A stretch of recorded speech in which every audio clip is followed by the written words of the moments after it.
Si Kuse ay isang simpleng lalaki na nakakaintindi ng Russian, subalit di niya inakalang masangkot kay Alia na half-Russian sa kanyang ama. Isang dalaga na may angking ganda at talino na magaling maging sa sports at kasalukuyang student council treasurer sa taong ito. Kung saan papunta ang kakaiba nilang romansa, yan ang ating tutuklasin kaya halina kayo simulan na natin. Nagsimula ang kwento kung saan makikita si Alia na kasalukuyan binabagtas ang kahabaan ng Seiju Academy kung saan di mapigil ang paghanga ng mga matang nakatitig sa kanya. Saglit na hinto ang lakad ng dalaga matapos ang ambush ni Ando na nais masubukan ang karisma. Magandang araw Binibini, pwede ba kita maimbitahan lumabas? Tanong nito sa dalaga na mabilis sumagot ng hindi. Kung ganon, pwede ko bang makuha ang iyong numero? Sa pagkakataong ito, harapan ng sinabi ni Alia na hindi, sapagkat wala siya kahit konting interes dito. Nagresulta para mapinsala si Ando na tuluyan na KO sa pagpuna ng dalaga sa pakinang nito sa leeg, na bawal sa rules ng student council. Pagkapasok sa classroom binati ni Alia ng magandang umaga si Kuse na mahimbing na natutulog. Dahil sa gusto ng response sinipa ng dalaga ang upuan, nagresulta para marinig ang magandang umaga sa bibig ni Kuse. Yan kasi kakanod ng anime. Mabilis humingi ng tawad si Kuse na inabot pala ng 1 AM dahil sa kakaante sa episode 8 ng Has Hair Training. Sinabi ni Alia na baliw na umano ito, subalit sumagot si Kuse na kung kabaliwan ang pagtangkilik sa bagay na iniibig ay ayos lamang sa kanya. Nagsungit si Alia, ngunit nang mapahilik ang binata ay nasambit ang cute sa wikang Russian. At nang tanungin ni Kuse sa kahulugan, ay insulto ang kanyang sinabi. Makalipas ang ilang sandali na paiglit si Kuse sa talakayan, na nakitabi ngayon sa dalaga matapos malimutan ang libro sa chemistry. Nakatikim ng ballpen sa tagiliran ng binata at dahil sa sigaw ay natawag ni teacher para sagutin ang tanong. Tingutahar ang binata kaya napatingin kay Alia na itinuro ang number 2. Mabilis sumagot si Kuse at mabilis ring narinig ang salitang malika. Nang si Alia na ang sumagot ay tama ito, nahalatang nan-trip kay Kuse. Naiinis ngayon ang binata kaya naman muli siyang tinawag ni Alia ng cute sa wikang Russian. Ang di nito alam, nakakaintindi pala si Kuse ng Russian na waring gusto nang gumanti matapos niyang tawagin na parang bata sa kanyang wika. Dito na naalala ni Kuse ang kababata niyang half-Russian na kanyang kalaro sa nakalipas. Ang tanging dahilan kung bakit siya nakakaintindi ng Russian. Ganun pa man, naloko ang kanyang isip at nasabing di niya umano inasahang makatagpo si Alia, na nilalambing siya sa wikang Russian. Napagdesisyonan ni Kuse na di sabihin ang tungkol sa sekreto, sapagkat ayaw niyang mahimatay ang dalaga sa hiya. Fast forward sa recess kinuha ni Kuse ang cellphone at nang makita ni Alia ay nagpaalala na pinapahintulutan lamang ang paggamit nito sa emergency. Sinabi ni Kuse na emergency ito at nang tanungin ng dalaga kung bakit, sumagot siya na dahil libre ang gacha summon sa kanyang laro. Nakuha niya na nga ang rare summon at dahil walang pake sa rules, kinumpiske ni Alia ang kanyang phone. Mula dito, nakita ng dalaga ang chicks na Diyosa na kanyang kamukha at matapos sabihin ni Kuse na napaka-cute umano nang nakuha ay agad ring ibinalik ni Alia ang cellphone. Habang patuloy ang pagkasimp ng loko sa Diyosa, bumulong naman ang dalaga sa wika at sinabing cheater umano si Kuse. Napinsala ang binata na nagtago sa likod at nagtanong kung ano daw ba yon. Pasungit namang sinabi ni Alia na mandaraya daw ito bagay na mariing itinanggi ng free player na binata. Sinabi nito na malaking insulto iyon sa tunay na whalers ng laro.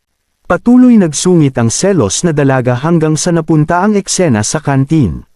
Napaiyak itong isa na gusto niya umano magka-GF pero walang pake sina Kuse dito. Maya-maya pa dumating ang mga babaeng members ng student council kung saan, pinuri ni Kiyo ang ganda ng Kujo sisters.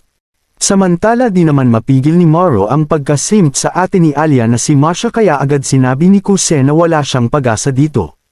Sinang-ayunan ni Kiyo na base sa kanyang narinig ay may boyfriend na umano si Masha at puro busted ang inaabot ng manliligaw. Nagpahayag ng inggit si Maro kay Kuse dahil sa pagiging close nito kay Alia, ngunit sinabi ng binata na napakasungit nito kahit isang taon na silang seatmates. Dito naman sinabi ni Kalbo na kung papapiliin ay mas may pag-asa siya kay Yuki, dahil mas approachable ito. Bagay na imposible sabi ni Kiyo dahil mas marami itong binasted kumpara kay Masha.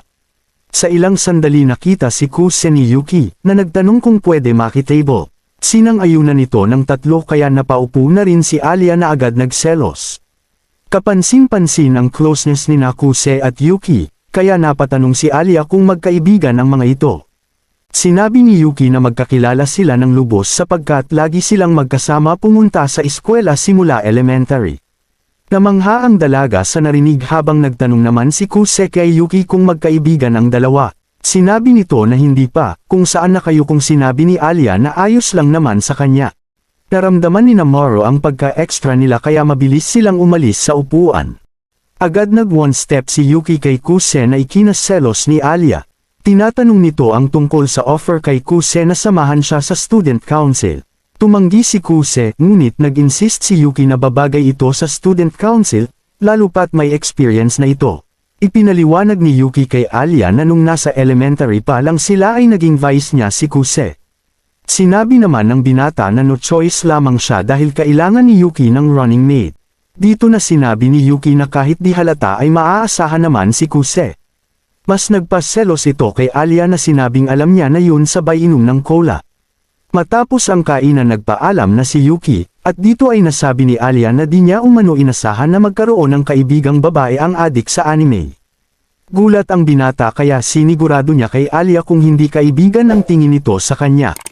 Dahil nalimot siya Your Honor, nakangiti siyang umalis. Kinagabihan, napanaginipan ni Kuse ang kababatang Russian kung saan masaya silang nag-uusap. At matapos nga itong magpabao ng halik sa pisngi ay tuluyan nagising ang binata. Sa kasamaang palad, hindi na niya maalala ang pangalan nito. Maagang tinungo ni Kuse ang classroom at agad tinapos ang mga gawain. Kaya pagkarating ni Alia doon ay makinang na ang paligid. Ito ay ipinagtaka ng dalaga sapagkat, ngayon pa lang niya nakita si Kuse na maaga pumasok sa eskwela. Matapos umupo nilapitan siya ng binata na agad napansin ang dumi sa kanyang medyas, kung saan sinabi niya sa binata na nag-splash ang putik dahil kay Trakkun kaya iyon nadumihan. Ganun pa man, sinabi niya na ayos lang yon dahil may extra pa naman siya. Mula rito, tinanong ng dalaga si Kuse kung talagang wala itong interes sumali sa student council, na sinagot naman ito ng oo. May sasabihin pa sana si Alia ngunit nahiya siya kaya tinanggal na lang ang maputik na medyas. Ito ay nagdulot ng pinsala kay Kuse na nang mapansin ni Alia ay nag-switch agad sa tease mode. Pinakuha niya ang extra medyas kay Kuse habang pinapainggit ang legs. Pagkakuha nito sinabi niyang isuot ito sa hita kaya nawindang si Kuse. Habang ngiting commander, sinabi nito na gantimpala iyon at wala namang problema sa kanya at kung ayaw umano nito, edi wag. Pilit nilabanan ng binata ang kalikot pero napa-thumbs up na lang siya.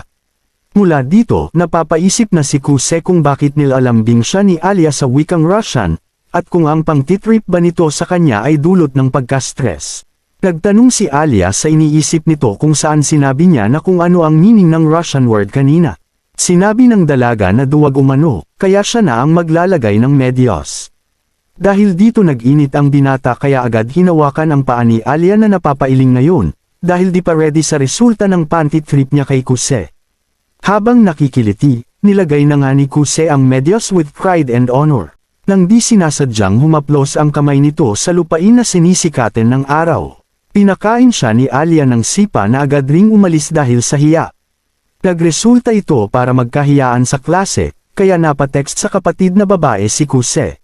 Humihingi siya ng lunas sa pagkahilig sa hita na walang kwenta naman ang kinalabasan.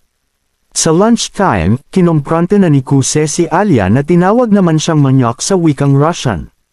Humingi siya ng paumanhin dito na pinagbigyan naman siya. Sa katunayan ay nag-aalala pa ang dalaga sa sip ang tinamo nito, ngunit sinabi ng binata na ayos lang siya. At sa totoo lang ay dapat pa siyang magpasalamat dahil nakita ang tinatagong lupain ng dalaga. Dahil sa pagkadulas na ito lubos ngayon ang hiya ni Alia, ngunit sadyang onesto si Kuse na ipinagpasalamat na nakita ang di umano spectacular view. Nakatikim siya ng suntok kay Alia na ikinurse pa sa wikang Russian at agad tumakbo sa hiya. Dahil guilty hinabol ni Kuse ang dalaga kung saan umabot ng 10 minuto ang the chase.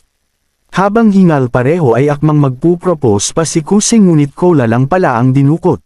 Peace offering niya ito kay Alia na nagpa-hard to get muna bago ito tanggapin. Subalit nagawa naman mangharat ni Alia, nang sinabi sa wika kung gusto bang uminom ni Kuse. Naloko ang Gago dahil naisip na indirect kiss yun pero naduwag pa din sa huli. Samantala, confident naman itong si Alia na walang alam si Kuse kaya ngiting Gago na ngayon ang loko. Makalipas ang ilang araw pumunta si Kuse sa silid ng student council mula sa tawag ni Yuki na nais magpatulong sa gawain. Hindi nito nagustuhan ang intro ni Kuse kaya pinatake 2 sa paraang nais at pinagbigyan naman ng binata. Bigla naman lumitaw si Alia na humingi ng paumanhin sa pag-istorbo sa lambingan ng dalawa. Dito na napagtanto ni Kuse na sinetop lamang siya ni Yuki para magselos ang dalaga. Matapos ito, agad nilang nilinis ang silid kung saan pinakuha ni Yuki kay Kuse ang kahon ng board games. Pagkabigay nito ng binata ay nagkaroon sila ni Yuki ng casual na usapan na lubos kinaselos ni Alia. Dahil dito nagumpisa na naman umusal ang dalaga sa wika na sinabing bigyan rin umano siya ng atensyon, na waring nagchant sa wika habang pinapalapit si Kuse. Team commander na naman nga ang dalaga, sa akala na di siya naintindihan ni Kuse na ngayon ay hindi kinakaya ang mga salitain niyang puro ng lambing. Nagpatuloy ang mga timang hanggang natapos na nga ang gawain, nang saktong dumating naman ang council president na si Kenzaki. Pinagmalaki dito ni Yuki ang pagtulong ni Kuse kung saan lumalabas na ilang beses nang nakwento dito ng dalaga ang patungkol sa binata. Kaya naman kahit wala pang ginagawa ay agad pinuri ng president si Kuse sa umano talento nito. Kinilala naman ni Kuse ang posisyon nito pero walang balak masangkot pa, kaya agad nagpaalam. Ganun pa man, sinabi ni Kenzaki na kailangan niyang magpasalamat sa pagtulong kaya ililibre niya umano si Kuse sa McDo. Tumanggi ang binata ngunit nagmungkahi si Yuki na tanggapin ang alok pagkat wala namang hapunan sa kanilang bahay. Nakakatunaw ang titig ni Alia kay Yuki na kapareho ni Kenzaki ay nagtaka. Nagtanong si Kenzaki kung paano nito nalaman na sumagot namang dahil magkasama umano sila dati. Habang walang naintindihan, inalok na rin ni President ang dalawa na sumama sa McDo na malugod tinanggap ng dalawa. Dahil dito, no choice si Kuse kaya sumama na lamang. Pagkarating nila agad ipinagmalaki ni Yuki ang kagalingan ni Kuse sa paperwork, trabahong pisikal, maging sa pag-MC at negosasyon. Dahil dito, tinanong ni Kenzaki ang binata kung may interes ito maging parte ng student council na sumagot naman ng wala, at sobra na umano ang responsibilidad ng maging bahagi siya nito sa elementary. Sinabi naman ni Kenzaki na kahit ganun, ay may benepisyo naman ito lalo na sa rekomendasyon. Pero tumanggi pa rin si Kuse dahil basic na umano maging Latin honor kaya wala ng thrill sa kanya. Ngayon ay sumama na si Yuki sa pagkumbinsi, na inalok si Kuse na muli siyang samahan kagaya sa elementary. Ngunit cringe daw ito sabi ng binata at di na daw kailangan dahil kaya ng mag-isa ni Yuki na sure win na umano sa eleksyon. Pero gusto ko kasama kita, sinabi ng ayoko, ang palitan ng dalawa. Sinabi naman ni Kenzaki kay Kuse na malayo sa sure win si Yuki sapagkat tatakbo rin si Alia sa sunod na eleksyon. Bagay na inamin naman ng dalaga na nagpa-intriga kay Yuki, kaya bago pa magsulian ng kandila, mabilis nang dumating si waiter. Matapos ito nagsiuwian na sila kung saan inalok ni Kuse ang pakipot na dalaga upang ihatid ito. Pagkarating ni Kuse sa bahay inabutan nito ang isang personalidad na ipinagtaka niya kung bakit naroon. Nagbabasa ito ng romantic novel kung saan nakarelate si Kuse, sa pagbalat kayo ng kapatid bilang kaibigan niya sa eskwela. At yun ay dahil ang personalidad na ito ay walang iba kundi si Yuki na kapatid pala ng binata. Spoiler alert, nag-divorce ang magulang ng dalawa kung saan napunta si Yuki sa ina at si Kuse naman sa ama. Ito ang rason kung bakit nagawang magbalat kayo ni Yuki sa eskwela bilang kababata ni Kuse na may brother complex pala. Kinaumagahan, nang peste agad si Yuki kay Kuse na ayaw naman siyang pansinin. Dahil dito sinabi ni Yuki, na sa sunod ay sekreto na siyang pupunta sa kwarto ng binata. Umalis ka nga dyan, bakit, na ano yung ano mo, ang maagang palitan ng mga loko. Sunod ng peste si Yuki sa shopping mall na gusto manood ng K-drama sa sine. Sa ilang sandali, gulat naman ang binata sa presyo ng damit ng kababaihan at sa pagpapatuloy ng shopping ay napatanong na si Kuse sa kapatid. Kung napansin rin daw ba nito ang kulay pilak sa gilid, na sinagot naman ito ng oo. Napatanong si Kuse kung kailan pa at sinabi naman ni Yuki na kanina pangaraw dahil meron siyang Alia observation hockey. Napapaisip si Kuse kung paano maayos ang problema, ngunit on the way na agad si Yuki na kinompronte si Alia. Nahiya naman ang dalaga na pilit nagkunwaring kakarating pa lang, ngunit bistado siya ng dalawa. Mula rito, tinanong ni Yuki si Alia kung kumain na ito na sumagot naman ng hindi pa. Nang marinig ito, inalok ni Yuki si Alia na sumama sa kanila.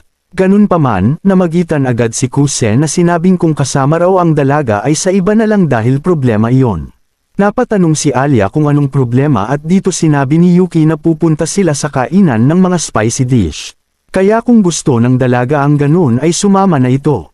Masyadong inosente si Alia kaya nilinaw ni Kuse na napakaanghang ng mga pagkain doon, subalit may pride ang dalaga kaya sumama ito. Pagkarating nila doon, biglang-bigla si Alia na sinamantala naman ni Yuki upang iparating na basic lang ito sa kanya. Nagtanong naman si Kuse kung gusto na umatras ng dalaga, ngunit ma-pride ito kaya heto na pumunta na nga ang tatlo sa loob. Hindi alam ni Alia ang mga uri ng dish kaya agad nagpasikat si Yuki sa pagpapaliwanag. Mula sa dish na may kaunting anghang hanggang sa pinakamaanghang. Hindi makapagdesisyon si Alia dahil gusto rin mapansin ni Kuse na nagresulta naman para mag-alala ang binata. Nagmungkahi ito sa dalaga na i-order ang dish na may kaunting anghang, sapagkat mas mainam umano ito para sa unang pagsubok. Sumang-ayon ang dalaga kaya nag-order ang tatlo ng same dish na may kaunting anghang. Habang nag-aantay, napansin ni Alia ang boyish outfit ni Yuki kung saan sinabi nito na gusto lang niya umano mag-enjoy sa privado niyang oras. Ngayon ay napaisip si Alia kung date ba ang ibig sabihin nito. At matapos makita ni Yuki ang reaksyon ng dalaga, lalo niya pa itong pinaselos at sinabing kagabi umano ay kasama niya si Kuse na matulog, at humingi rin siya ng permiso, na hiramin ang damit nito na suot niya ngayon. Nagdulot ng pinsala kay Kuse na pilit nagpaliwanag kay Alia, ngunit wala itong balak tanggapin ang kanyang paliwanag. Maya-maya pa dumating sa wakas ang order na nagpakaba naman ng husto kay Alia. Ganun pa man, alam niyang hindi siya pwede matalo kay Yuki, kaya lakas loob tinikman ang sinigang sa impyerno. Ang resulta, hulog ang stick ng dalaga. Nag-alala si Kuse ngunit sadyang may pride ang dalaga kaya nagpatuloy silang kumain. Kita sa magkapatid na basic lang ang anghang, ngunit sa isang dako ay maririnig ang paghingi ng tulong sa wikang Russian na napatawag pa sa ina. Sumaklolo si Kuse, ngunit dahil sa pride nagpalusot si Alia na masarap daw ito. Nang biglang ngumiti si kapatid na nagmungkahi, na kung talagang masarap umano ay lagyan pa ito ng pangpaanghang. Napansin ni Kuse ang plano kaya sinabing pag-isipan ito ng dalaga. Ngunit dahil sa pride tuluyang nahulog si Alia sa patibong na nagresulta para mapasigaw siya ng husto, na sa sobrang anghang ay napatakbo ito sa park. Sinundan ito ni Kuse na agad ibinili ng ice cream ang dalaga, na waring naging pusa matapos itong tikman. Sa ilang sandali, napatanong si Kuse kay Alia kung bakit gusto nito maging student council president. Seryoso itong sumagot na dahil gusto niya at hindi na kailangan ng rason para umunlad. Dahil sa seryosong sagot tinanong ni Kuse ang dalaga kung may running mate na ito na sumagot ng wala pa at sinabing kaya niya naman mag-isa. Sinabi naman ni Kuse na ayon sa rules ay kailangan meron itong kaparehas sa pagtakbo kung saan. Sinabi ng dalaga na hahanap na lang siya ng kung sino. Sabay bulong sa Russia na kung pwedeng si Kuse na lang umano. Nagbigay daan naman ito para mapunta ang isip ni Kuse sa panahong nakita niya ang pag-iyak ni Yuki, na siguradong may kinalaman sa eleksyong naganap sa elementary. Matapos ang seryosong usapan inalok ngayon ni Alia si Kuse na nais magpasama sa pagbili ng mga kasuotan. Ipinagtaka ng binata na nagpaliwanag sa dalaga, na maaari silang mapagkamalan na magkasintahan. Ganun pa man, alam ng binata na siya lang ang kaibigan nito kaya napagdesisyonan sumama, ngunit sa paraan namang kahina-hinala. Kaya pagkarating doon, naisip ni Alia na baka raw naging mabait ito para sa palubag-loob, dahil wala siyang pag-asa manalo sa kapatid. Nag-init ang dalaga kaya ngayon ay plano nitong mapadugo ang ilong ng binata, sa pamamagitan ng di umano fashion show. Matapos maisuot ang una ay handa na sana si Alia, nang lumitaw naman ang imahen kung saan hindi siya pinansin ng binata. Ganun pa man, binuksan na ng dalaga ang kurtina at mula sa paghanga ng madla ay narinig kay Kuse ang salitang ang ganda mo, very elegant. Nagdulot ng matinding pinsala sa dalawa, na sa pagluhod ni Kuse sa sahig ay tuluyan silang napagkamalan ng madla na magkasintahan.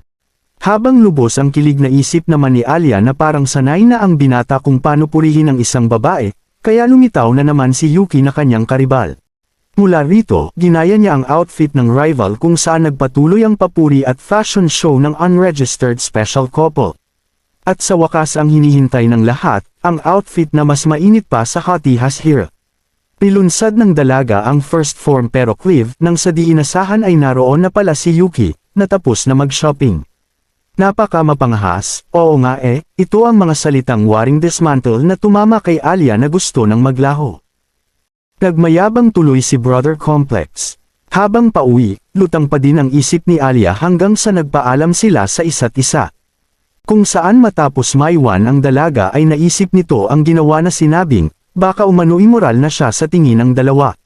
Nawala naman ito matapos mapagtantong sabay bumaba sina Kuse, na sa tingin niya ay magkasintahan ang mga ito.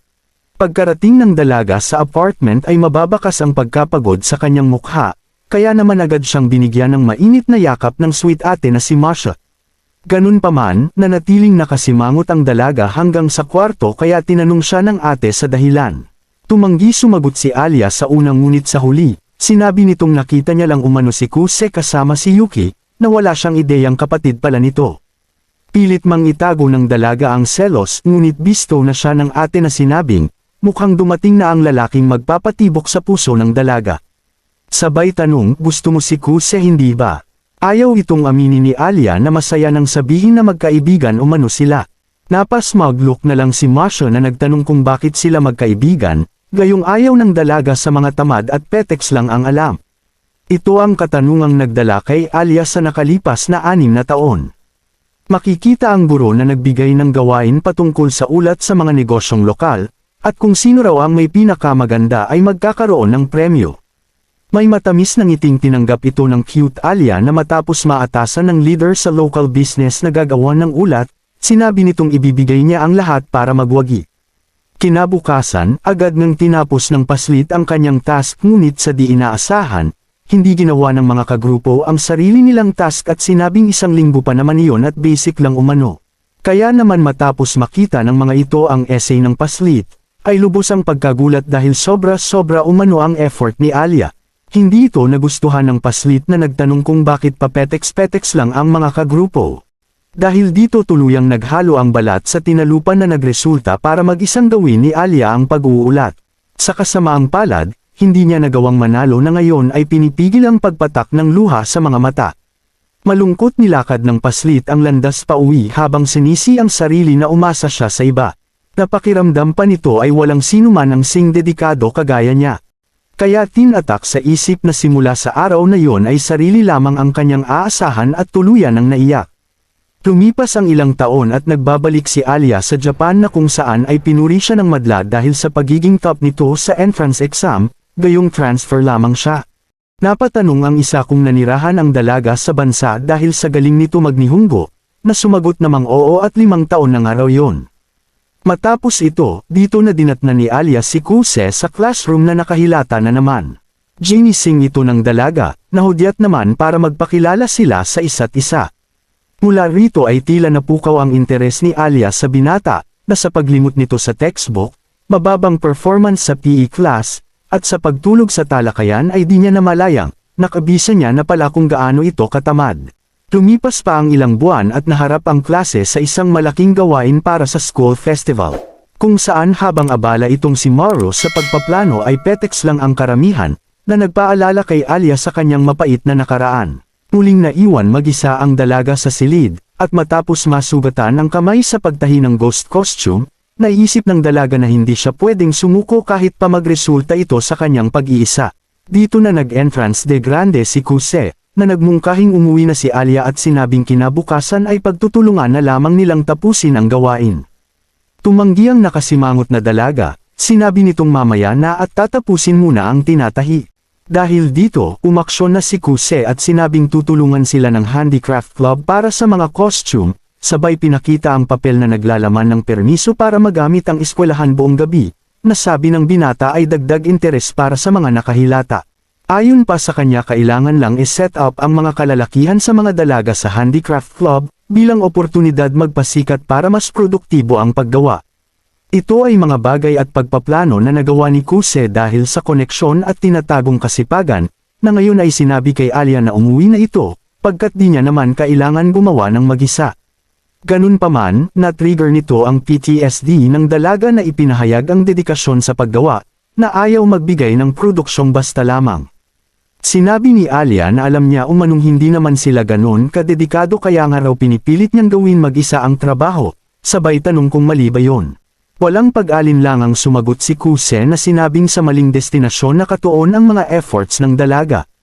Ayon sa kanya ang school festival ay hindi lang para sa isa kundi sa pagkakaisa ng lahat para gawin ang isang bagay ng magkakasama. Kaya kung gusto ng dalaga ng magandang resulta ay dapat umano nitong i-motivate ang mga kasama. Nagsilbing wake-up call ito kay Alia para makita ang liwanag sa landas. Habang naisip naman ni Kuse na baka nasaktan si Alia sa sinabi, kaya humingi siya ng paumanhin at ipinagpasalamat ang dedikasyon ng dalaga. Sa wakas ay nagdesisyon si Alia na umuwi, na kung saan ay nagpabaon pa si Kuse ng good night. Kaya habang naglalakad ay napapaisip ang dalaga kung sino raw ba ang lalaking yun. Sa mabilisang pag-usad pinakita ang group work na pinangunahan ni Maru kung saan tagapayo naman nito si Kuse. Naging maganda nga ang kinalabasan ng kanilang ginagawa, kaya naipinta na sa wakas ni Alia ang ngiti sa kanyang mukha. Maging sa araw ng school festival ay umayon ang lahat sa mga plano na nagbunga pa ng gantimpala, matapos magwagi bilang best attraction. At sa gabing iyon, habang masayang nagsasayaw ang buong klase, nagkita sa isang dako sina Alia at Kuse.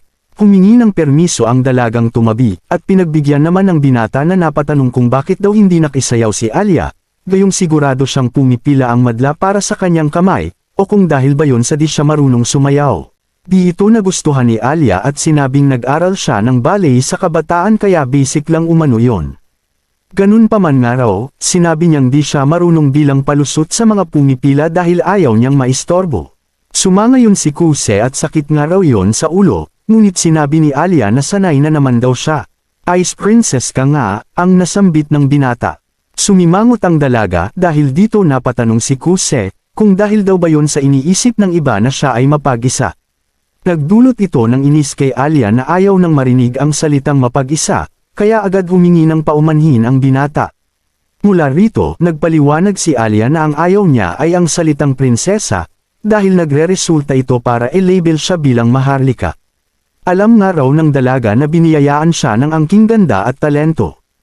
Ngunit kailanman ay hindi siya umasa dito para maging easy-go-lucky. Kaya talagang nakakainis daw ito, sapagkat nawawalang halaga ang kanyang pagpupunyagi dahil sa estado. Matapos itong marinig, nangako si Kuse na hindi na niya tatawagin si Alia ng ganon. Kung saan nagpasalamat naman ang dalaga dahil sa payo nito na nagdulot ng magandang resulta. Humingi rin ng paumanhin ang dalaga sa kanyang asal sa nakaraang pag-uusap. Ngunit sinabi ni Kuse na wala lang raw yun at nagpayo lang naman siya sa event. Ganun pa man, tila hindi maatim ng dalaga na hindi magantimpalaan ang kabaitan ng binata. Kaya tinanong nito si Kuse kung merong kahilingan. Dito na nga hiniling ng binata na tawagin sa nickname ang dalaga na sinabing, lubos na kasiyahan kung siya lang ang makakatawag ng ganun kay Alia, lalo pat sikat ito sa madla. Muli, ginawa ito ni Kuse sa paraang kahina-hinala. Panandaliang naputol ang lambingan nang lumitaw ang kalalakihan na ngayon ay pinagkaguluhan ang dalaga. Kaya bago pa maagawan, mabilis nang kumilos ang binata at agad kinuha ang kamay ng prinsesa. At habang ang magkapareha ay kumikinang sa gitna ng entablado, di na mapigil ng rusong binibini ang tibok ng kanyang puso. Mula rito nagtanong ang binata, hindi ba't sinabi mong madali lang matutuhan itong sayaw, kung gayon maaari ko bang makita? Sige ba, ito ang matamis na palitang nagsilbing panapos sa mga kaganapan sa pagdiriwang sa eskwelahan. Yun nga lang kinaumagahan, balik tulog na naman si Kuse. Kaya labis ang inis ng dalaga. Ano bang tingin yan, basura ba ako tanong ni Kuse?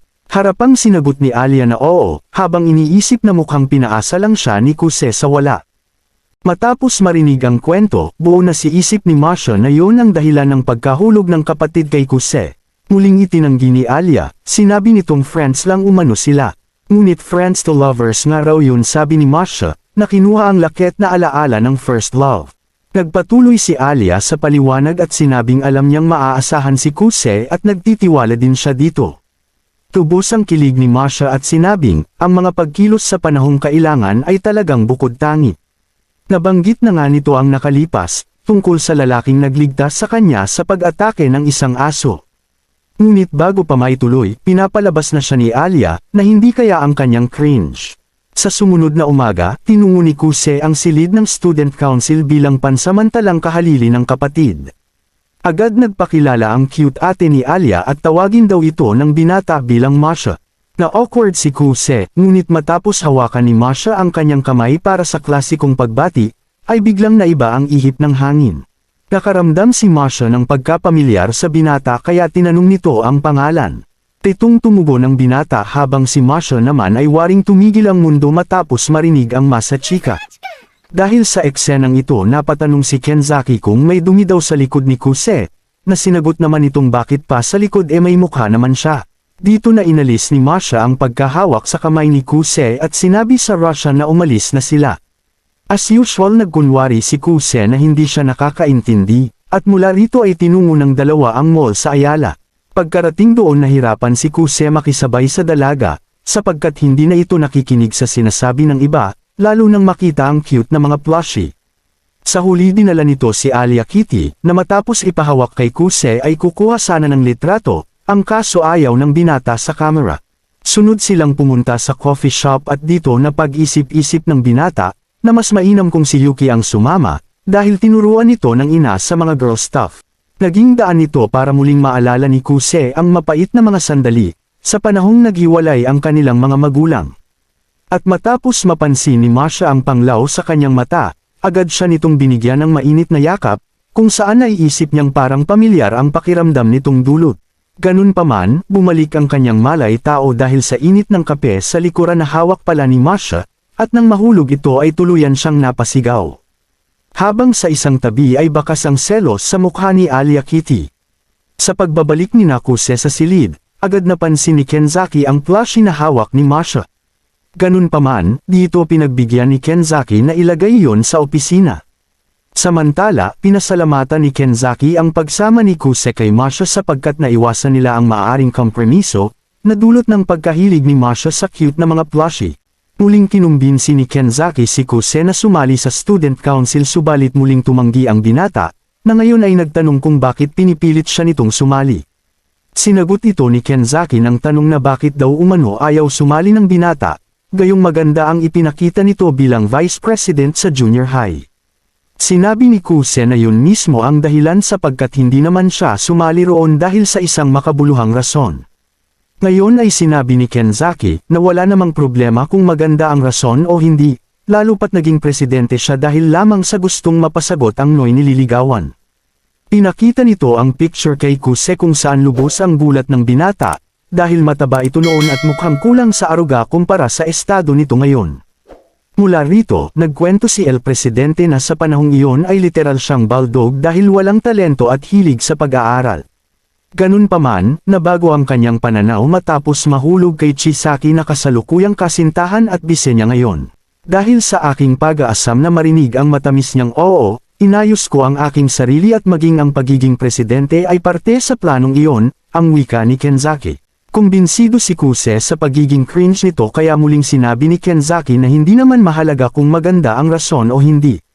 Isa pa umano ay sumali lang naman si Masha dahil lamang sa pagimbita ng kasintahan. Sinang-ayunan ni Masha at sinabing bagamat interesado siya sa student council, hindi mahalaga ang motibo basta't mag-iwan ng magandang track record. Ano man ang rason basta't magagampanan ng tungkulin ay ang siyang mahalaga.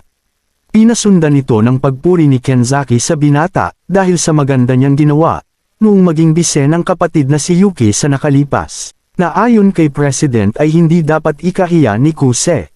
Naging daan ito para maalala ni Kuse ang kapatid, kung saan lumalabas na naging palaasa ito sa kanya, dahil sa kanyang pag-aantabay bilang bise. Mula dito ay muling nag-alok si Kenzaki upang sumali si Kuse, bagay na nais namang pag-isipan ng binata. Makalipas ang ilang sandali napansin ni Kuse na wala si Alia sa upuan, kaya tinanong nito si Kenzaki.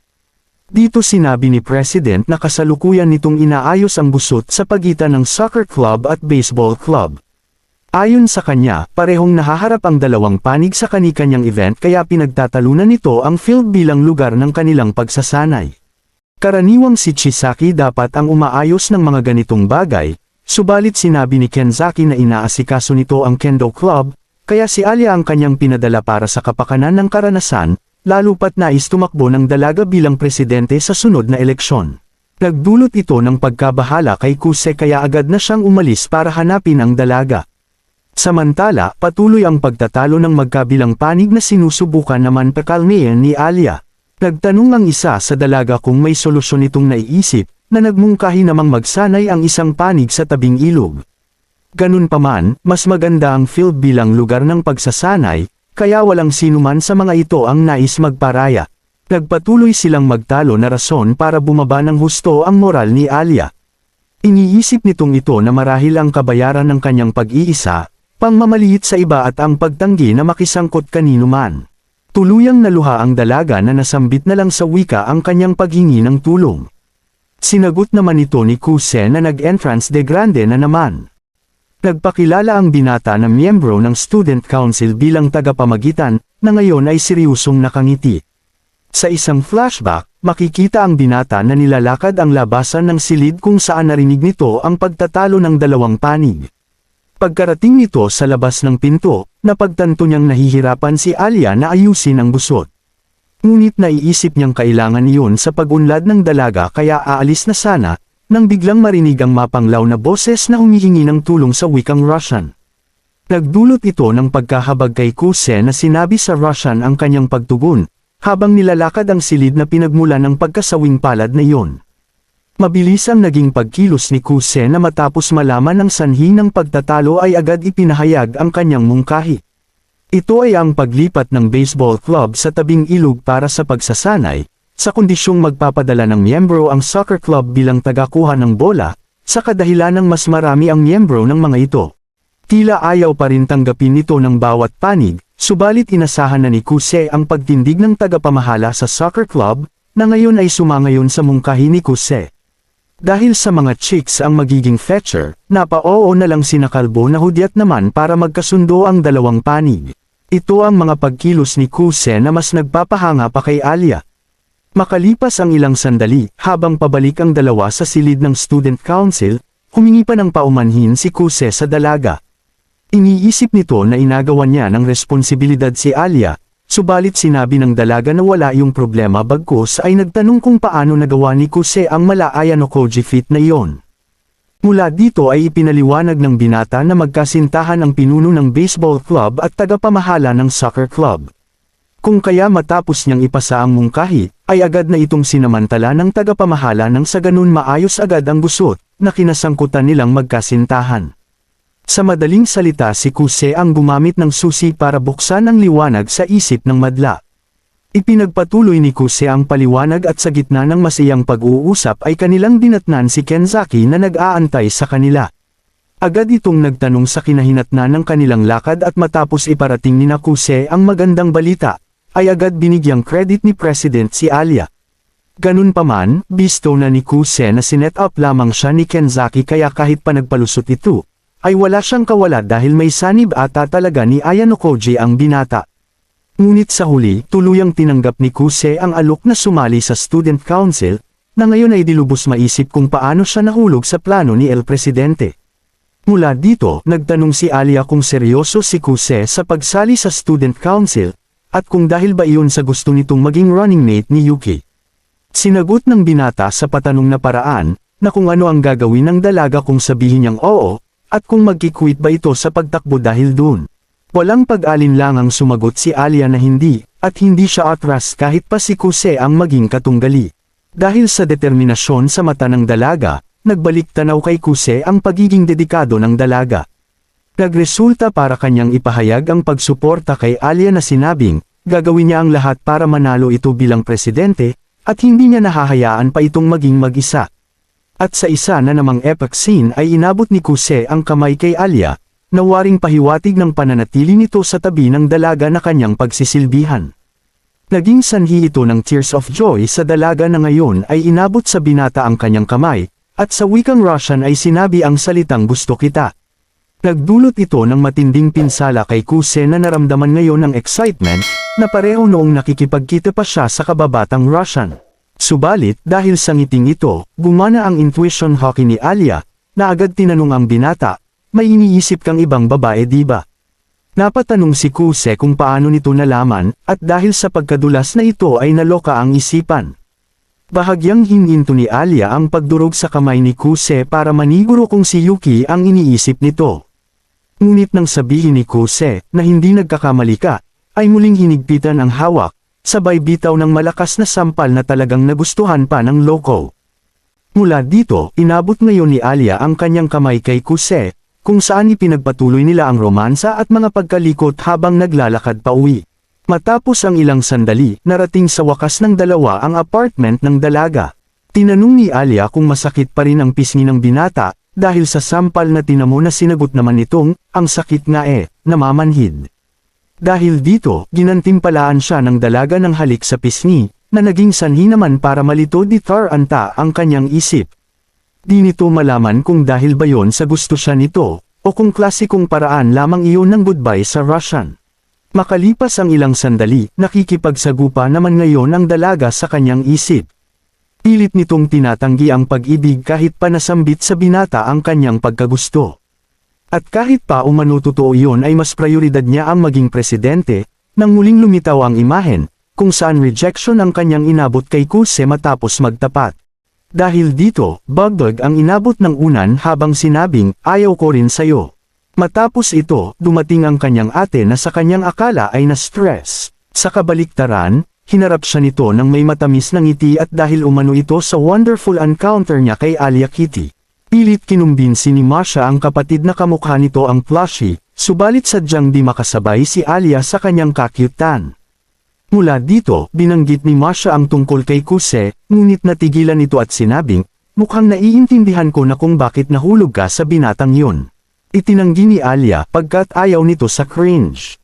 Ganun pa man, nagbigay payo ang ate na kung talagang gusto nito si Kuse ay mas mainam kung aminin na nito, bago pa siya magawan ng iba.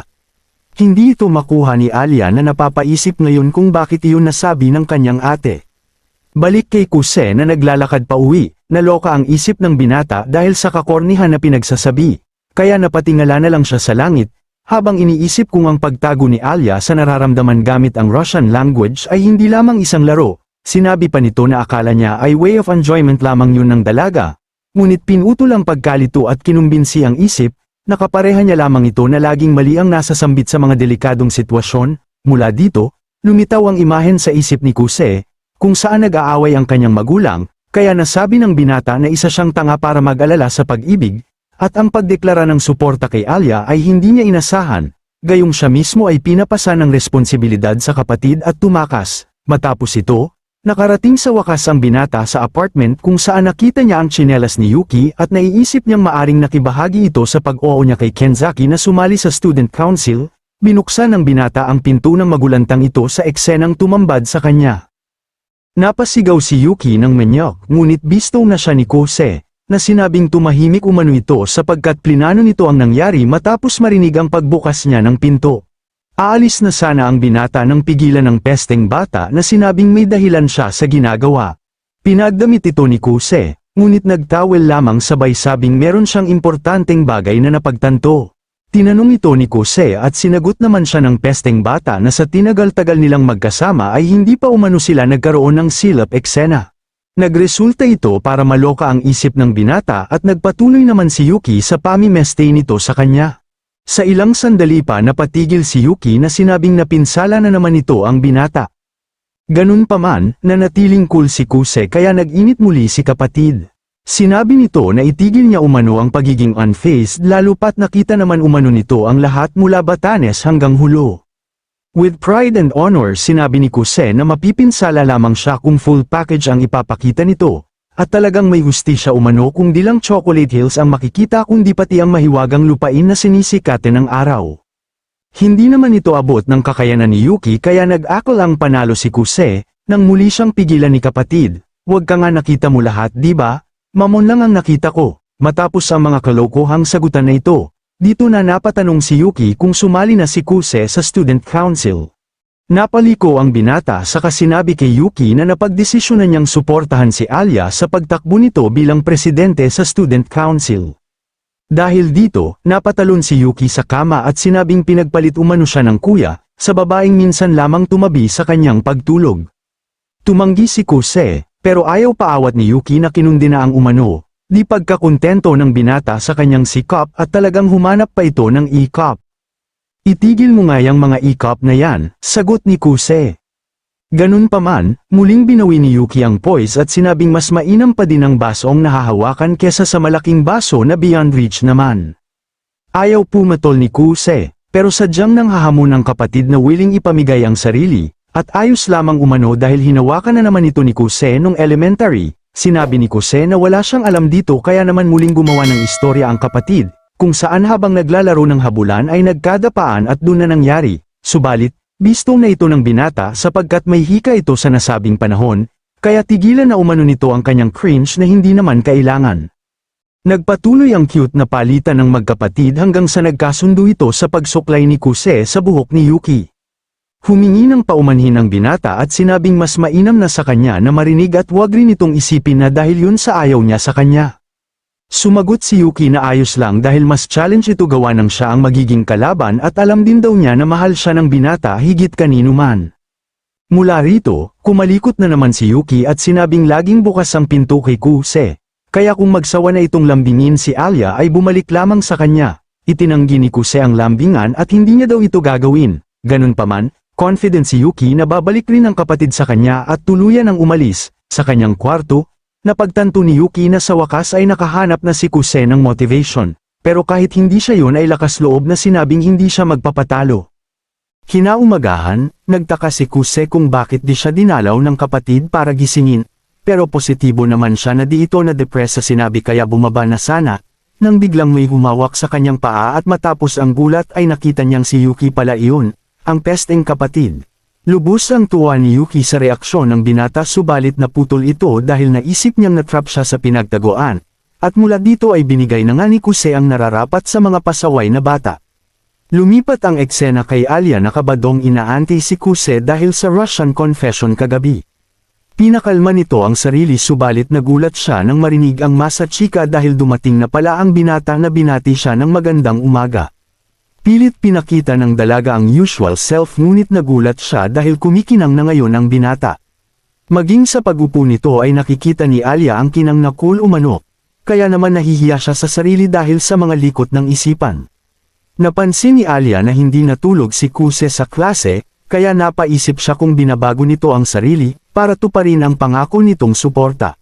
Natigilan naman ang pagmuni-muni ng dalaga, sa isang tawag na agad nitong tinugunan para sa isang power slap dahil naglalaro pala ito ng volleyball. Amaze ang madla sa galawan ni Alia ngunit sa isang dako ay KO ang inabot ni Kuse, matapos tamaan ng bola sa ulo. Habang nagpapahinga ang binata agad nang dumating si Alia para kumustahin ang kanyang lagay. Mababakas ang alala sa mata ng dalaga, kaya naman sinabi ni Kuse na wag itong mag-alala pagkat ayos lang naman siya. Hindi kumbinsido si Alia kaya inabot nito ang kamay sa ulo ng binata para i-check kung may trangkaso. Nang biglang makita naman ni Kuse ang malaking kinabukasan na nagresulta sa pagkalikot ng isipan. Di pa dito natapos dahil pinakita ng dalaga ang ponytail wrist kung saan mas nakita pa ng binata ang kilikili nito, na nagdulot naman ng matinding pinsala sa loko. Ganun pa man, ayaw pa halata ng halatang binata kaya tinungo naman nila ang dripple para uminom. Ngunit, napatitig na naman si Kuse sa pag-inom ng dalaga, na sinagi ang buhok sa tenga.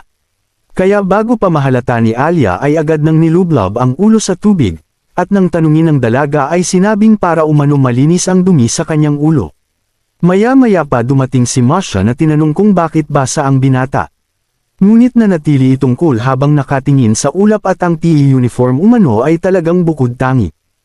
Sa ilang sandali, di nakatiis si Masha kaya pinunasan ang ulo ni Kuse, nagresulta para makita nito ang mas maliwanag na kinabukasan. Nang tanungin ang binata kung na-refresh ito ay sinabing oo, at yun daw pala ang pakiramdam ng maging aso. Ang cute din pala ng mga pasaway na aso, ang sagot ni Masha. Dahil sa eksenang ito, napabakod expansion si Alia at agad pinapauwi ang ate, nawaring paalala na ang kay Alia ay kay Alia. Habang naglalakad pabalik na iisip naman ni Kuse na baka sa bundi sampay na naman siya, dahil sa pagkaway-kaway kay Masha. Ngunit mali siya ng akala sapagkat nagtanong si Alia kung talagang hindi malala ang tinamunyang pinsala sa ulo. Huwag ka nang mag-alala, basic lang ito. Ngunit duda pa din si Alia kaya hahaplusan sana ang binata, pero tumanggi ito, dahil sobra na ang mga pinsalang tinamos sa araw na yon. Nagtanong si Kuse kung bakit maalaga ang dalaga sa kanya, na sumagot namang dahil napansin daw nito na parang problemado siya. Tinanggi ito ni Kuse bagkus ay sinabing gutom lang siya. Dito na nagumpisang maisip ni Alia na mali siya ng akala. Dahil gutom lang daw pala ito kaya hindi natulog sa klase at nang sabihin ni Kuse, na mahimbing ang kanyang tulog ay nasambit sa isip ang salitang, "Walang hiya, di ako nakatulog dahil sa kakornihan natin tapos ikaw basic lang sayo." At sa pagtitig ng dalaga ay nakaramdam si Kuse ng delikadesa kaya pinatigil niya nito para sa isang salitain galing sa itaas. Ito ay, kapag tinamaan ka sa kanan ay ibaba lamang ang mukha para tamaan ang pisngi sa kaliwa. Sa kasamaang palad, di man lang nagasgasan si Alia, dahil sa sandaling yun ay basura lang ang tingin nito sa binata. Nagsungit ang dalaga mula sa klase hanggang sa lakad patungo sa silid ng student council, nang datna naman nila ang mga players sa dalawang club na takot na umalis. Sa pagbukas ni Kuse ng pinto ay bistado ang salarin. Ito ay si Chisaki na hindi pinayagan makaalis ang binata. Mula dito, humingi ng paumanhin ang dalaga na nagpaliwanag na hindi umano sumunod ang kapwa club sa napag-usapan, kaya binigay niya dito ang nararapat. Napatanong si Kuse kung bakit pa kailangan ng espadang patpat na sinagot naman ni Chisaki, na mas mabuti na yun dahil kung kamay ang gagamitin, ay sure hit effect umano ang aabutin ng mga ito. Dahil sa mga narinig, nakaramdam si Kuse ng kaba at mukhang sakto daw ang alias nitong boss lady. Nagpaliwanag naman si Kenzaki na sinindek lang ng jowa ang mga bakla gamit umano ang violent background nito, na nagresulta naman para sa lambing eksena ng dalawa. Maya-maya pa dumating na si Masha na agad kinundi na ang lambingan sa silid ng student council. Tumanggi ang dalawa sa unang ngunit sa lambingan pa rin nauwi ang palusot. Dahil dito, hindi na nakayanan ni Kuse kaya maging siya ay bumanat na ng corny joke kay Alia na umpisa na din ang kanilang lambingan. Naiinggit ngayon si Masha na gustong makisali pero inayawan ni Alia, habang sinabi ni Kuse na mukhang hindi na maitatago ang lumalalim nilang relasyon. Sunod na dumating si Yuki at mula sa pagtitipon na ito ay nagpakilala si Kuse, at opisyal na ipinahayag ang pagsuporta niya kay Alia.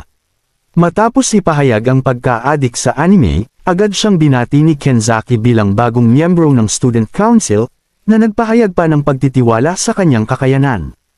Humingi ito ng paumanhin dahil sa pag-set up sa kanya, kaya tinanong niya ito kung dahil ba iyon sa nagkukulang sila ng miyembro.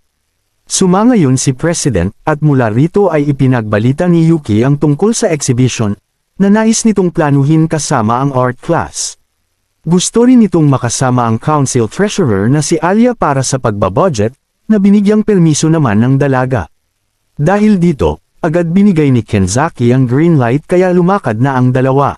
Tinungo ng mga ito ang isang silid mula sa request ni Alia, na ipinagbigay alam kay Yuki ang kanyang pagtakbo kasama si Kuse. Alam naman ito ni Yuki kaya nagtanong kung yun lang ang pakay ng dalaga. Tumugon ito at wala rin umano siyang kasalanan kaya walang dapat ihingi ng tawad. Naiintindihan naman ito ni Yuki pagkat desisyon iyon ng kapatid, ngunit malungkot nitong sinabi na nanghihinayang siya na hindi siya ang pinili. Mula rito, nagtanong si Alia patungkol kay Kuse na bahagya naman nitong pinutol. Ganun pa man, alam na iyon ni Yuki kaya sumagot ito na mahal niya ang binata higit pa sa magulang o maging kanino man. Isa iyong patibong na ikinabitag ni Alia, na pinasundan pa ni Yuki ng tanong, na kung ano ba raw si Kuse sa dalaga. Nahihiya man, ngunit lakas loob sinabi ni Alia na isa itong importanteng kaibigan. Sunod tinanong ni Yuki kung may pagkagusto siya dito ngunit nag-aalangan siyang umamin, kaya patuloy siyang inusisan ng pesteng kapatid hanggang sa sulok. Ikinainis ito ni Alia kaya sinabing, kahit di pa ako sigurado sa aking pag-ibig, hindi ko isusuko si Kuse sa iyo. Dahil sa determinasyong ito, nagkaroon ng satisfaction si Yuki at sinabing magpatuloy na sila sa lakad. Pero bago makalabas, nag-request ito kay Alia na magtawagan sila sa nickname at pinagbigyan naman ng dalaga. Ikinatuwa iyon ni Yuki habang pilit naman naiisip ni Alia ang mga sinabi. Lumipat ang eksena kay Kuse na kasama ngayon si Masha sa isang paperwork. Ipinasa ng binata ang ginawa ngunit nakitaan iyon ni Masha ng pagkakamali. Dahil dito, ibinigay ni Kuse ang respeto kay Masha dahil sa kagalingan nito sa kanyang posisyon. Samantala, kabaliktaran naman ito kay Chisaki na naligwak sa simpleng gawain. Kaya naman to the rescue ang kasintahang president na ipinagmalaki kay Kuse, ang kagalingan nito pagdating naman sa koordinasyon sa mga club. Sa dako ni Masha, natapos na ito sa gawain kaya ngayon ay inalok si Kuse ng kape. Matapos sumangayon pinapili nito ang binata sa flavor na gusto, kung saan pinili naman nito ang jam. May pagtatakang nagtanong si Kuse na hindi ba raw ay sa winter lang nagkakape sa Russia. Sumagot si Masha na depende iyon sa pamilya, at sa case ng kanyang ina ay nagkakape pa din ito kahit tag-init.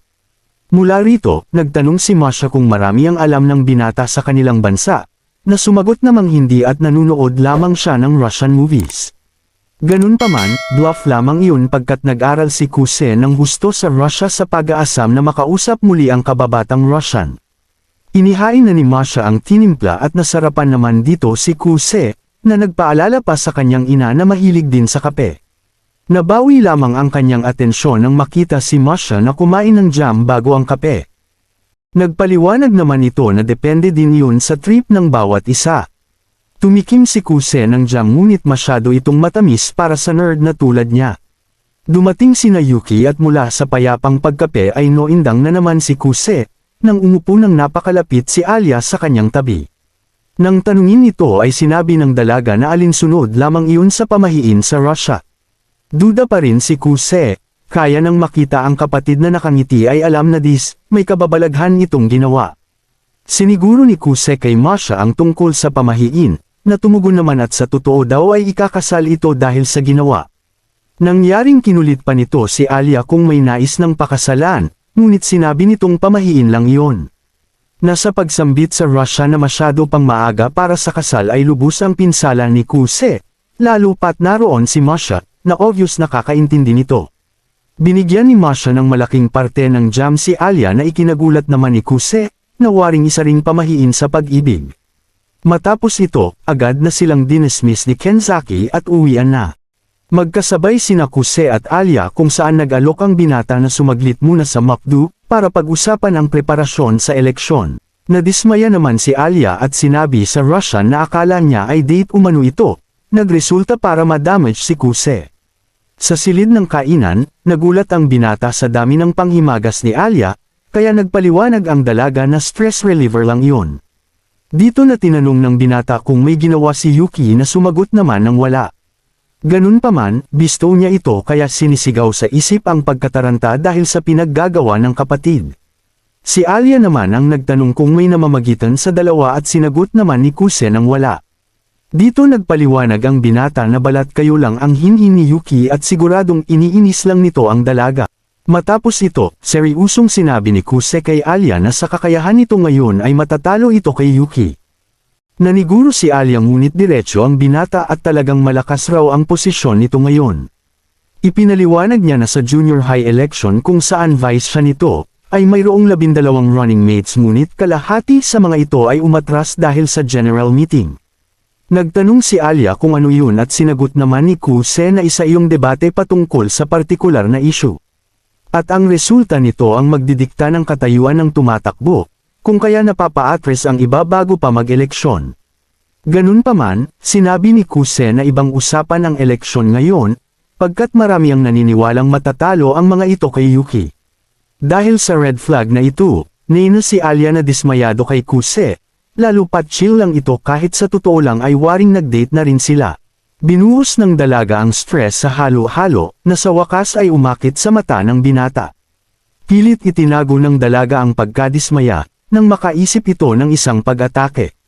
Nilunsad ni Alia ang isang risk kung saan sinusubuan ang kapareha, na pilit tinatanggihan ngayon ni Kuse. Ganun pa man, sa paspasang pagsayian ng dalaga ay tuluyang napasubo ang binata, nalasap malala ang tamis ng pinsala kasama ng madla. Matapos ito, nagtanong si Alia kung anong dapat gawin para matalo si Yuki, na sinagot ni Kuse ng prangka na kung head-head ang laban ay siguradong talo ito. Kaya nagmungkahi ang binata para sa ibang stratehiya. Kanyang inihalimbawa si Kenzaki na nakuha ang panalo dahil sa isang pagmaniobra. Nuisance candidate lamang itong maituturing ngunit kinuha ang atensyon ng mga news writer, At matapos maitampok ang istorya mula sa isang kulang sa aruga patungo sa gwapong binatilyo, ay tuluyang napulsuhan ang puso ng madla, dahilan para magwagi laban sa batik anong mga kalaban. Mabilis nakuha ni Alia ang ideya ngunit problemado silang pareho nang makita ang nag-iisang kutsara na bumida sa subo eksena. Dahil dito nagpalusot si Kuse at nag-order ng pagkain, na sumagot sa wakas sa hiling na bagong kutsara. Nagtapang-tapangan ng dalaga na normal lang naman iyon sa Russia ngunit ayaw padaig ni Kuse, na kung ganun daw ba ay libre lagi ang indirect kiss. Sinagot ng dalaga sa Russian, na kay Kuse lang umano ito gagawin na ipinasalamat naman ng loko. Mula dito, nagtanong si Alia kung paano makukuha ang atensyon ng madla na sinagot ni Kuse, na kailangan itong samantalahin ang nalalapit na talumpati ng bawat miyembro ng student council. Litong nagtanong ang dalaga kung ano ang sasabihin kaya pinalakas ni Kuse ang loob nito, na kailangan lang niyang sabihin ang nararamdaman. Kaya wag na itong mag-alala lalo pat nakikita niya naman ang dedikasyon nito. Kinilig si Alia at sinabi sa Russian na sige pa, purihin mo pa ako. Pagkatapos nito, napukaw ang atensyon ni Alia sa spicy dish na kinakain ni Kuse. Nag-alok ang binata na tumikim ngunit naalala nito na mahina sa anghang ang dalaga. Umiiral ang pride ni Alia habang nagpakita naman kay Kuse si Yakuma na sinabing, sige pa iyakan mo yan? Lumitaw si Mary Masha at sinabing huwag mabait kang bata. Sa huli, nilatag ng binata ang spicy dish at agad namang kinutsara ng dalaga ang buong sili. Nang tikman ito, naimpyerno muli ang bibig ng rusong binibini, na ikinagilty ng binatang si Kuse. Mula sa kung saan, nagtanong si Alia kung sino na ang makakapareha ni Yuki, ngayong siya ang napiling suportahan ni Kuse. Sinabi ng binata na di yun problema pagkat sikat na ito sa madla, kaya madali itong makakakuha ng kapareha. Ngunit, sinabi ni Kuse na kung pipiliin ito si Sayaka ay madadelikado sila, pagkat ito ang matinik na nakatunggali ni Yuki sa junior high. Ganun pa man, napaisip si Kuse kung nasira ang moral nito dahil sa pagkatalo. Sa huli, sinabi ni Kuse na walang dapat ipag-alala si Alia dahil malalaman rin nila kung sino ang magiging running mate ng kapatid. Kinabukasan sa silid ng student council, dito na ipinakilala ni Yuki ang bagong miyembro ng General Affairs na nagpagulat kay Kuse. Nagpakilala ito bilang si Ayano Kimishima ng Class 1C na tinawag pa si Kuse ng Masachi kasama.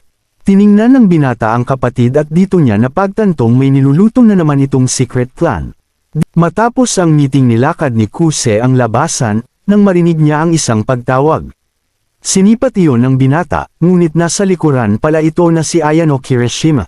Tinanong nito ang binata para pag-usapan ang isang mahalagang bagay, at kanya namang pinayagan. Pagkarating sa isang silid, tinanong ni Ayano si Kuse patungkol sa pagtakbo nito bilang running mate ni Alia. Kinumpirma ng binata, at dito ipinagbalita ni Ayano na hindi yun nagustuhan ng kanyang ama. Na kung bakit umano ang isang kahihiyan sa pamilya, ay nagawa pang hadlangan si Yuki na kanyang kapatid. Nagresulta ito para maalala ni Kuse ang pagparusa ng kanyang ama matapos itong lumayas. Kung saan tinakwil siya nito sa Soo family at pinagbawalan ipaalam sa iba na kapatid niya si Yuki. Ngunit dahil gumawa ito ng first contact, nainis ngayon si Kuse kung bakit naghahabol ito sa kanya. Tinanong ni Kuse kung inutusan nito ang dalaga para magmatsyag, ngunit sinabi ni Ayano na bunga lang iyon ng sariling desisyon. Bilang tagasunod ni Yuki, tungkulin niyang alamin ang intensyon ng mga kumakalaban dito. Sa malungkot na mukha, tinanong ng dalaga kung nagkamali siya kay Kuse, na kung bakit nito ginagawa ang isang bagay na makakasakit kay Yuki. Sinagot ng binata na hindi iyon ang kanyang intensyon, at resulta lang iyon ng pagtawag ng sitwasyon. Dahil sa walang direktang pagtanggi, tinanong ni Ayano kung mas mahalaga si Alia at nagawa nitong piliin ang bagay na maaaring makasakit kay Yuki. Tumugon ang binata at buong pusong sinabi na gagawin ang lahat para manalo ang Ruso, alinsunod sa pangako niya dito. Nagresulta para mapatanong si Ayano kung umiibig ito, ngunit pinutol na iyon ng binata at sinabing kagustuhan niya lang iyon. Matapos ito, inutusan ng binata si Ayano para iparating ang mensahe sa ama. Ito ay ang huwag sisihin si Yuki at kung may reklamo man sa kanya ay direktang lumapit at makipag-usap. Tinanggap iyon ng dalaga at tinanong si Kuse kung hindi pa rin nagbabago ang pagtingin nito kay Yuki.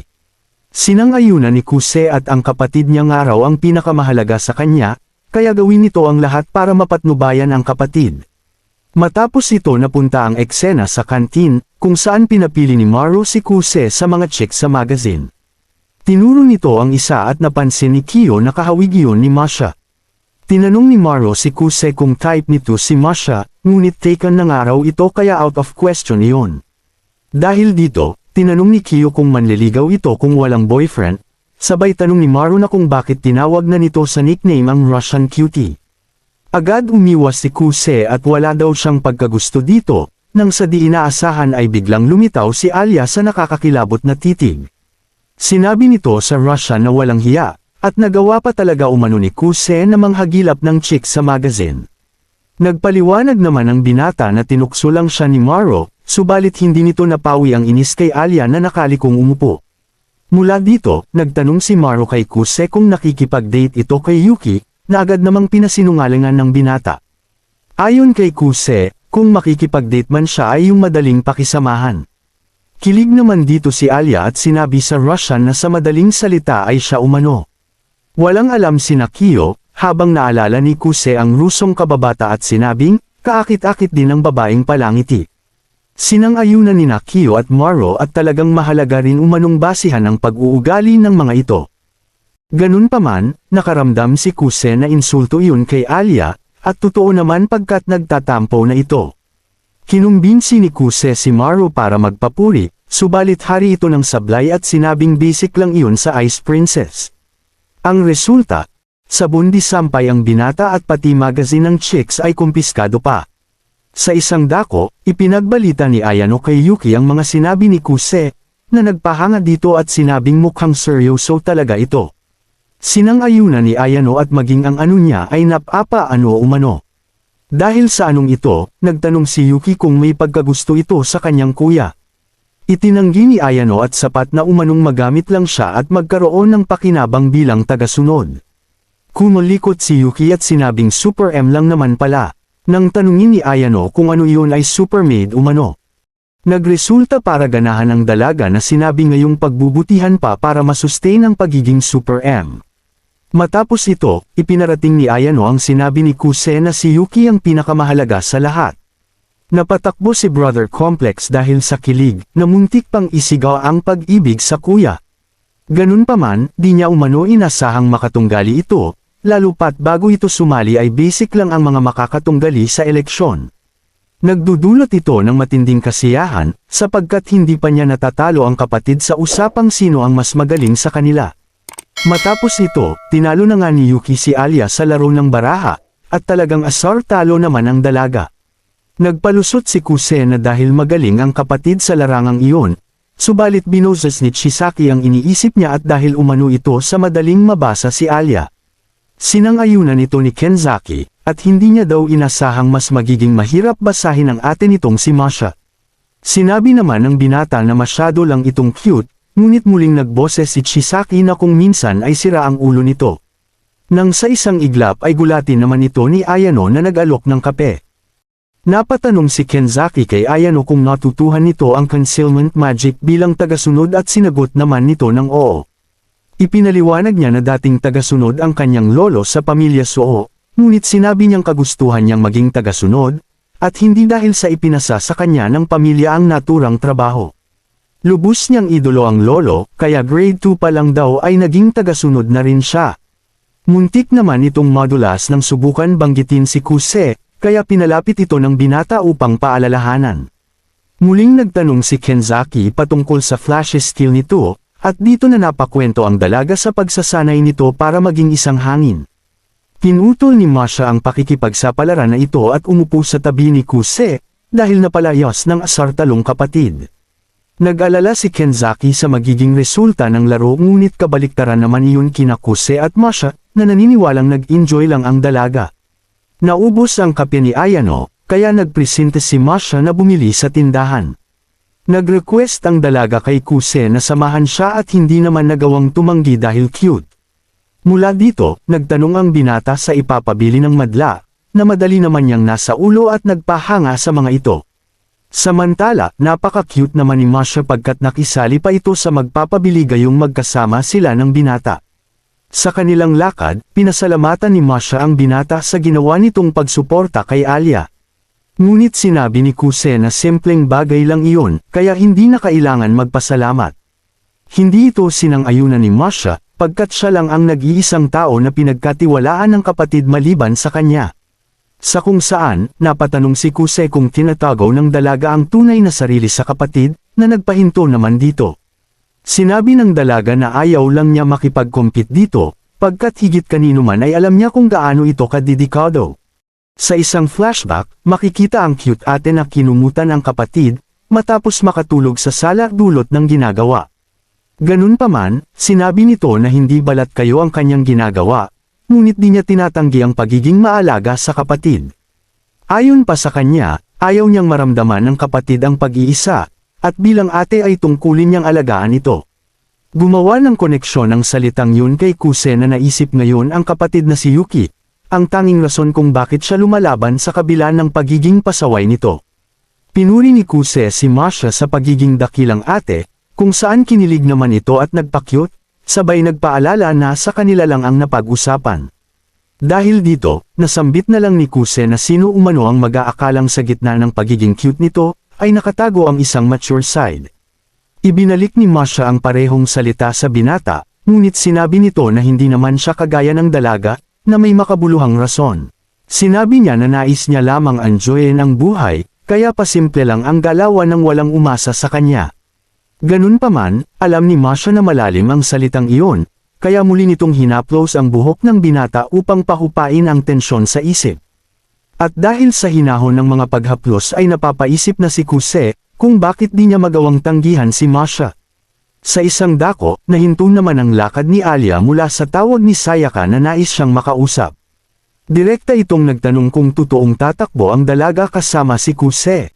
Nang kumpirmahin iyon ay dito na uminit ang eksena. Matapos sabihing wala itong hiya, pinaratangan ni Sayaka na manggaagaw si Alia. Sapagkat kinuha pa talaga umano nito ang nais makapareha ni Yuki na kanyang katunggali. Umalma rito ang dalaga na kung nais daw ba nitong sabihin, na gumamit siya ng pandaraya para lamang makuha si Kuse. Nagpatuloy si Sayaka sa atake at sinabing, hindi ba? Hindi ko alam kung bakit pinili mo ang basurang yun, ngunit ginawa mo yun para inisin si Yuki hindi ba?